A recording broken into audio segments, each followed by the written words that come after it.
Hello, I'm Professor Douglas Bourne, Chair of the Advisory Board of the Academic Network of Global Education and Learning. It's my pleasure to present to you the winner of the Early Career Research Award from this year's Angel Conference. And the paper which you will now hear is from Joyce Raanhuis, which is on teachers as agents of social cohesion, based on her research for her PhD thesis from a university in South Africa. Joyce's research is very timely in terms of raising a whole number of wider issues relevant to the themes of the 2021 conference around global social justice and the pedagogy of hope.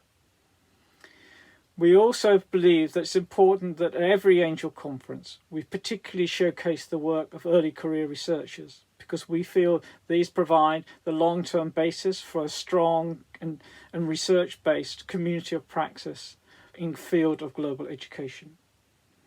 So it's my great pleasure to introduce to you the paper from Joyce. Thank you. Hello, everyone. My name is Joyce Raanhuis. I'm a doctoral candidate at the Center for International Teacher Education at Cape Peninsula University of Technology. That's in Cape Town, South Africa. The ideas I'm presenting today are aspects of my PhD thesis and our work in progress. And for the purpose of this presentation, I'm presenting the implementation of social cohesion related professional development, and in which ways teachers are able or unable to implement the newly acquired CPD learnings in their schools. Now, the paper argues that teachers' agency plays an important role in how teachers implement the new CPD learnings, and factors which hinder the implementation of CPD for social cohesion that go beyond classroom practices relate to the support of school leadership in order to bring about long-term change. So I'll explain it in the rest of my presentation. Now, the role of teachers are essential in shaping learners' identities, especially as teachers are seen as positive role models. And professional development in particular, as it plays an important role in supporting teachers to ensure equity, peace, and social cohesion. And it can also potentially develop their agency for social cohesion. Now, current policy and research initiatives in post-apartheid South Africa require that teachers act as agents of social cohesion. And this agenda is especially relevant for post-conflict countries where issues of the past, inequality and reconciliation still dominate the society. And although there are a number of policy initiatives in South Africa that address the issue of social cohesion in education, and also the role of teachers in that respect, the role of CPD for social cohesion or aimed at social cohesion is still a very neglected area of research. Teachers often have not been trained to foster social cohesion in their classrooms. And although most initial teacher education programs display elements of social cohesion, most of the cases, social cohesion is often not sufficient to impact the pedagogical practices for student teachers.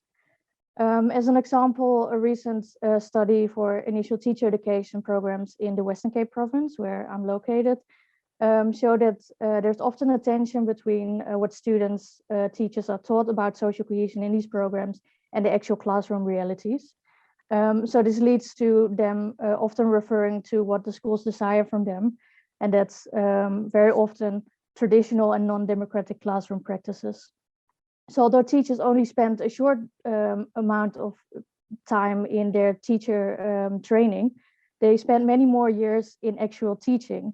So therefore, the importance to have focused and consistently provided CPD for social cohesion is therefore very important. So that would help them to equip them to promote the values that are needed to redirect the country's violent past and into a lasting peace. So the research question that I'm focusing on for this presentation is, what are the experiences regarding the implementation of social cohesion related CPD programs for teachers?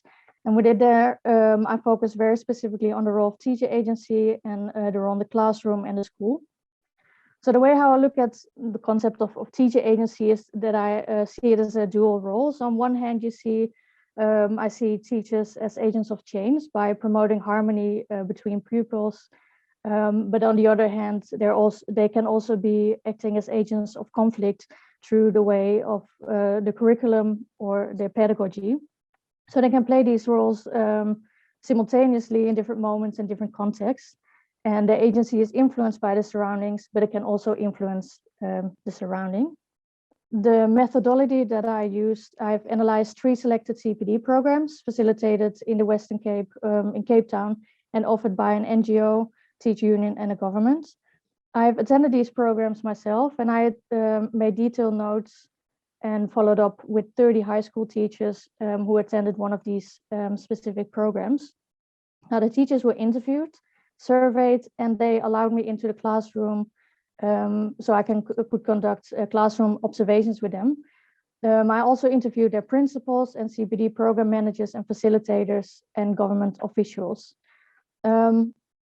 I used a qualitative content analysis, and I used a framework, an analytical framework for the program analysis to understand what works for whom, under which circumstances, and in what respect and why. Now, these are just 2 pictures, and that helped me to understand, because I work in different, or the teachers that attended these programs, they work in different schooling contexts. So these pictures, what you see here, are just give a little bit of insight in these environments, because I stood with my back against the school, facing the entrance. So these were my different views, and one on the one side is a historically white school in a green, quiet suburb. The school environment is very spacious, surrounded by sports fields around the school. Now, the other school on the other picture shows township school in a neighborhood with high crime, such as gangsterism, and it's surrounded around homes made out of shacks.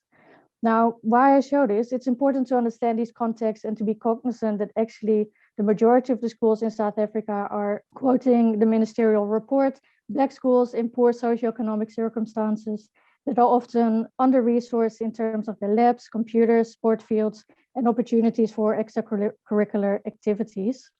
Now, in order to find these 3 CPD programs, I looked at CPD programs that include elements of social cohesion, such as, for example, a focus on belonging, shared values, working towards the greater good.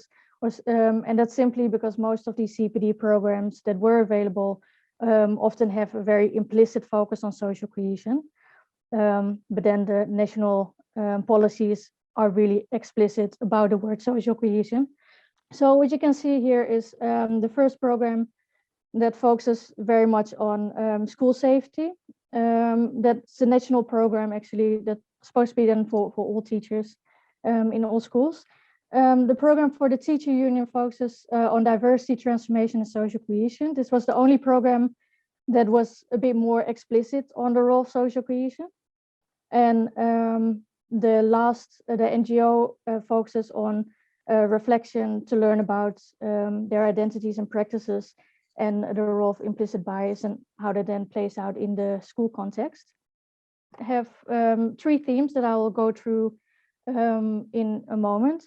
So that's teacher agency for social cohesion, transforming insights and behavior, transforming pedagogies in classrooms, and creating cohesive school cultures. The first point, what came out was an increase of awareness. So in the next slides, I'll unpack these different types of increased awarenesses, because that was focused on the unconscious bias and prejudice in relation to structural issues around violence and inequality, and about the learners' backgrounds. So the teachers who have become more aware of their own implicit bias and prejudice, and in some CPD programs, the content referred to how the brain functions and how in and outer groups function. And in one program, the facilitators explicitly referred to the Harvard implicit bias test, which you can do online, and it had a significant impact on some of the teachers, as described from this quote. So she found out that she actually just needs to be more consciously aware and attentive to other learners or people that are just look different than her. The second point is the teachers also reported to have become more critically aware of the way how they see themselves as agents of social cohesion. They've been made aware or conscientized that their worldview is not similar to that of their learners, such as how learners perceive violence, or how some learners are more affected by the systemic inequality compared to some teachers. And this is then a quote of one of the teachers. The learners walk to school are directly exposed to violence in their surroundings in a different way as the teacher. And the next point is some teachers indicated that they're now more mindful of the learners' backgrounds and how this may play out in the classroom. So this is both academically, but also about the circumstances of the learners personally. For example, that they might have issues at home as well. The next point is about transforming pedagogies in classrooms. I'll focus on change classroom practices, creating safe spaces and resources and facilities in the next slides. Change classrooms and practices. So partly because of the new insights and the use of receiving hands-on teaching pedagogies, strategies in some of these workshops, teachers reported to pay more attention to the lesson preparation, such as in this quote. And that includes to be less Eurocentric, such as by incorporating more African literature or by using examples that reflect the realities of learners more. So this stimulates dialogue and critical thinking, and it can also shape learners' sense of belonging towards the class and the school. Now, another point that came up was the creation of safe spaces, which was considering the context in which the teachers teach about creating safe spaces in which learners felt that about their feelings and experiences, but also safe spaces in relating to being physically safe in the classroom. So teachers reported to lead by example or by being role models for the students to try to build trust and to build up a relationship with their students. And this is then a quote of one of the teachers in the way how he then is a role model. Teachers who teach in resource-constrained schools, which are located in marginalized communities, reported that the limitations of resources and facilities really hindered the application of the CPD. And this was not the case for teachers who teach in well-resourced schools, so which are also often the historically white schools. Now, the class size also significantly impacted the pedagogies that teachers could use or not, but also what really came out was the physical structures and the resources.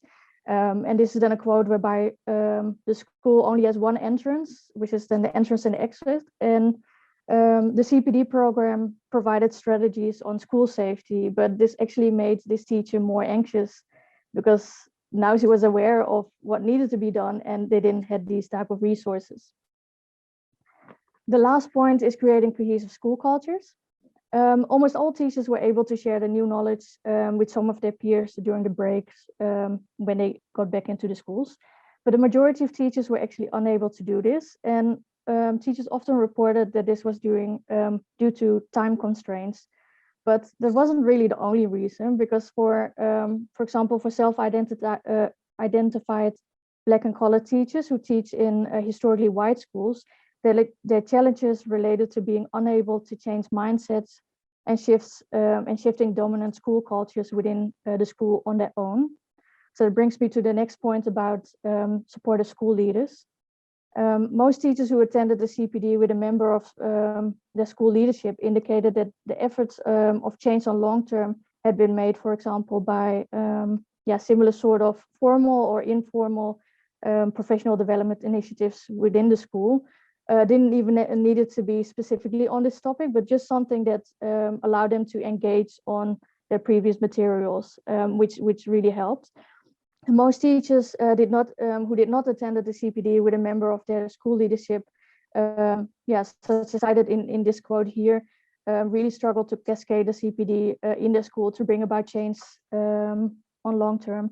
And that is something that really came out because it's really difficult to, you go to a CPD program on your own and then what? Then you need to cascade it with other people. And that is sometimes really difficult when you speak about behavior and changing attitudes. So just the conclusion and final remarks. So I analyzed how the teachers implemented CPD for social cohesion based on the 3 themes. Teachers' increased awareness is influenced by their personal and professional experiences, and that includes the environment of the learners, but also of the school. And what's important here is that because of the spatial inequalities, the learners, they might travel with public transport for 1 to 2 hours. So their environment that they're actually coming from is completely different, or can be completely different than the school environment where they're taught at. So this is something that teachers need to be constantly mindful of. And with regards to the support of teachers in schools and classrooms, pedagogies provided during the CPD program were very useful to implement it, but this does not work in all schools, and it really depends on the resources and facilities in the schools. But the CPD designers need to be mindful of these school realities, and this also includes that in the way how they use or how such CPD learnings can be cascaded in the school, as such programs. They're often once-off, and they leave teachers to really struggle to share the learnings within the school, to cascade these learnings. The last point is that in order to bring about change in the school, collegial support and ongoing support of school leaders are therefore crucial to implement such learnings to bring about long-term change. Thanks, everyone.